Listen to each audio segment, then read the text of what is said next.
রহিম, জুম্মা মুবারক। আজকে সকালে বাগানে আসি দেখতেছি যে আমার লোক এই মহিলা গাছে পরাগায়ন করতেছেন। এই একটা গাছ, এই গাছটা হচ্ছে সুকারি গাছ। এই সুকারি গাছের এই পরাগায়নটা হচ্ছে, আপনারা কিভাবে পরাগায়ন করা হয় আপনারা দেখেন। প্রথমে এই গাছের কাটা ফেলাই দিতে হবে। তারপরে এই যে মুচি, এই মুচির যে মানে আবরণটা, ওইটা এইভাবে খুলে ফেলান লাগবে। তারপরে এই যে ছড়াগুলান আস্তে আস্তে ছড়াই দিতে হবে। দেওয়ার পরে এরপরে এর সাথে পুরুষ রেণুর যে পাউডার, এই পাউডারটা ছিটাতে হবে। এই যে দেখেন আপনার কীভাবে ছিটানো হচ্ছে।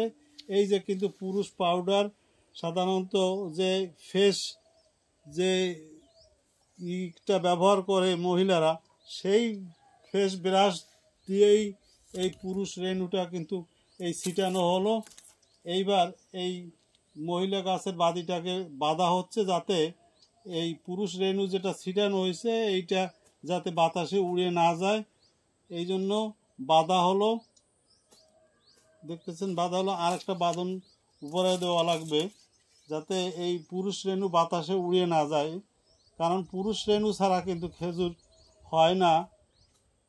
আর এই গাছটা সুকারি গাছ দেখতে পাচ্ছেন, এই গাছের গোড়ায় একটা, দুটো, তিনটে, চারটে, পাঁচটা, ছয়টা, সাতটা,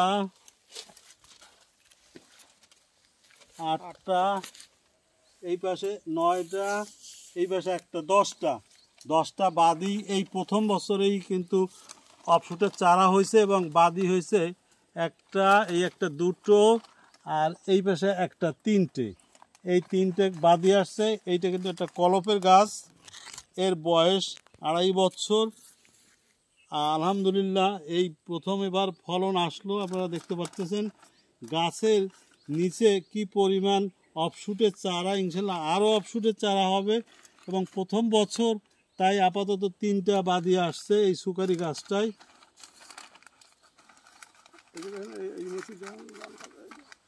এইবার আপনারা দেখতে পাচ্ছেন যে ওই যে পুরুষ রেণু দেওয়ার পরে কাগজ থেকে আমরা কিছুদিন প্যাকেট করে রাখবো, যাতে বাতাসে ওই পুরুষ রেণুটা যাতে উড়ে না যায়।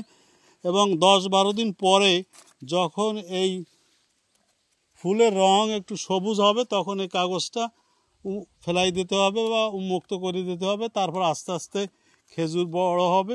সকলকে ধন্যবাদ। আসসালামু আলাইকুম।